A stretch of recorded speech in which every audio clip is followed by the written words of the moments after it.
Драги мои, здраво! Добре дојдовте во уште едно издание на Слушај ваму. Како што гледате, мислам дека и на повеќината од вас јасно ќе им биде дека денешната тема на мојата видеоколумна ќе биде глобалното затоплување. Еве, јануари месец, уште не сме ни до Василица стигнати или нашата православна нова година, а веќе народот се шета по кратки ракави, како што слушате, нема ни кола, ни човек, ни куче, ни маче. Високата температура ги натера сите да се скријат и едноставно нема никој по улиците, под климите се ладат, си ги ладат, си се ладат и се разладуваме. Нормално тоа бело што го гледате позади мене е како да ви објаснам, видите сега, од високата температура растенијата и природата изложена на силни сончеви зрачења, ултравиолетово зрачење. Ако сте забележиле дека кога е сонцето е силно и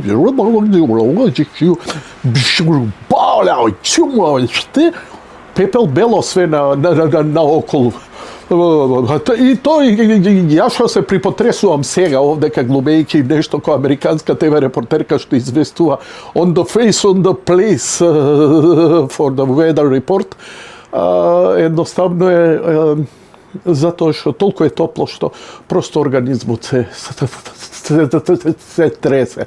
И така, додека ме помодрува од разноразни теории дека светот се затоплува, дека се затоплува инаку во глобалната скала, ова веќе и не се шего, во глобалната скала која иде на секој 100.000 години, последниве 400.000 години, имате една скала, ја има и на интернет, тоа е професори ја предаваат на сите универзитети, како се движи температурата на планетата, тоа е дека во овој момент сме на пикот со тенденција да опаѓа просечната температура на целата планета.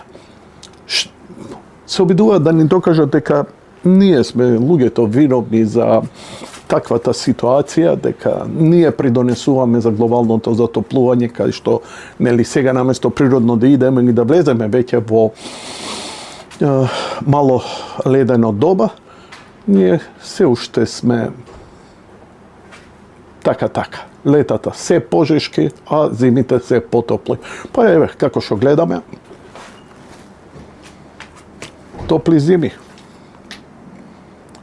Ке ми свирнат метак у чело овие наши... Ако комшија, шлајфуј тука, фраер си. Не за џабе возиш БМВ. Селјо едем. Се извино.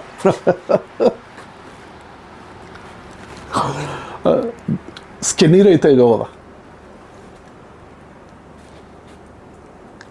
И идете на линкот што ќе ви се отвори, намерно е ставено. Океј, драги мои, еве воведот. Македонија е затрупана во снег, нема да биде страшно. Во Скопје снегот по улиците без никакви интервенции веќе растопени, небитно, но секако на планинските превои, надвор од градовите, ситуацијата ќе биде подраматична, но многу набрзо.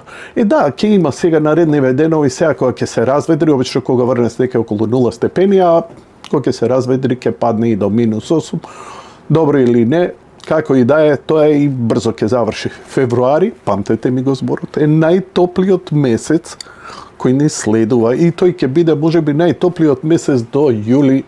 Тоа е секоја година моје искуство во последниве 20 години. И така, нормално е дека секогаш ќе ги имаме оние стандардни наши вицови кои нема да ги забораваме, дека сме изненадени од снегот во јануари, дека јануари не изненадил со снегот, но ние сме во добри раце, ние имаме добри луѓе кои ги водат институциите и ако сакаме да имаме добри институции кои добро ќе работат и ќе завршуваат брзо својата работа, ние треба да инвестираме во технологија. Како што за пожарите инвестиравме во, например, се сеќавате на она легендарна противпожарна кола која I think I could. Атикакен. Кому му текне што кажав сега е секоја чест. I think I could. Она легендарна цистерна противпожарна од 50-тите години која се уште употребуваме. Се сеќавате дека ние крв пропљукавме со оние пожари затоа што нашите авиони се несервисирани. Зошто? Затоа што партијата која си замина и која требаше да го одржува оно што претходната партија, тој сега што е на власт, го изнакупува, нити го сервисираше, нити го збогати возниот фонд на летала, ништо, апсолутно ништо, едноставно тотален распад. Зошто? Па за да овие од ДУИ ми праќаат сега видеа, пошто треба некој тоа да го продуцира видеа со карате, казачок, мало рок, мало казачок, леле, колку сме опасни и така натаму. Светот се менува, драстично се менува. На 20 јануари единствен лидер од регионот ќе биде Христијан Мицковски. Опозиција на апарати. Не знам каде ќе им биде паметот, кај ќе им биде главата. Не дека ние што сме провладини или ја не крием дека сум провладини, дека сум за оваа ориентација. Јас сум станал демохристијан по убедување уште 80-ти години, значи у времето на комунистичката партија. Така што мене работите не може некој да ми ги смени преку ноќ или да ме преубеди или разубеди. Но кога ќе паднат фондовите и кога ќе падне реториката и кога ќе почнат да квичат, ќе видите како ќе добиеме новокомпоновани ВМРО-овци кои сигурно нема да ја бранат политиката на оваа власт, но сигурно ќе бидат големи еколози, заштитничи на кучичи, мачичи, дали снегот е расчистен на време, дали пожарите се угаснати, дали у болниците имало доволно лажичиња за пудингот што се дели и слични работи. Живеевме во еден исперверзиран свет изминативе 20 години, чиј крај наближува, чија реторика се ближи на крајот, затоа што републиканците во 2016 не им дојде памет и не знаеа да сосечат, да пресечат така наречената длабока држава, која и понатаму, џабе што Доналд Трамп беше 4 години на власт кога видовте што му изнаправија и со какви манипулации успеа да му ја земат изборната победа. Дури и да победеа, можеа глатко да отидат, ама едва им беше, нивните предсметки им беа, па мораа да направат оно што го направија 27 април во Македонија. Но тоа завршува, набрзо завршува и фондовите за сите овие цензорски организации исчезнуваат. Пазете, знаете ли каква порака е од Западот да повика лидер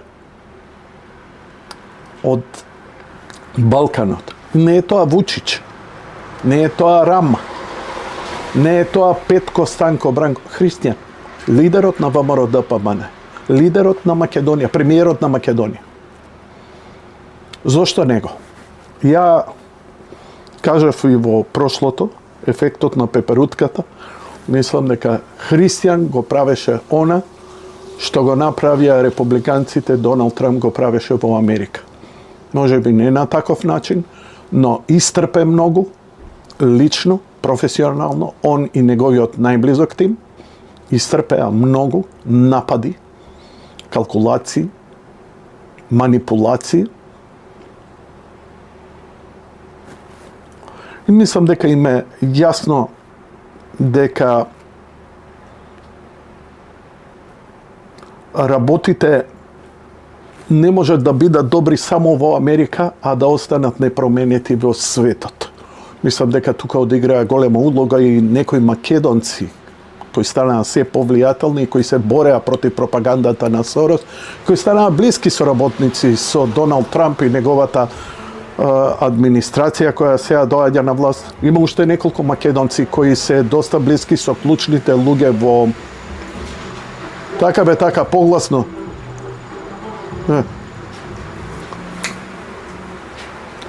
Весело му е. Па види, треба да се весели. Доаѓаат водици, доаѓа скокање на крстот во вода, ќе биде ладно година. Доаѓаат Василица, нели, конечно и да ја вртиме паричката, затоа што паричката се врти на Свети Васили, затоа што се правела од секогаш во православните во помен на Свети Васили, кој ставал парички во лебовите им делал на народот и секому му дал онолку колку што му било украдено, а он успел да им го врати. Тоа е единствениот помен. Не друг празник. А ние, секој може да си врти паричка и за 8 март ако сака. Тоа е тоа. Традицијата 1000 годишна и повеќе е на Свети Васили. Океј. Убави работи не чекаат. Ја вака жива вода се направи, ако ми дозволите да завршам, дами и господа, со оваа моја видео колумна и се надевам следнава, ако застанам овдека, дека ќе бидат пилиња на гранките кои... Кај се пилиња, бе? Зашто ги не...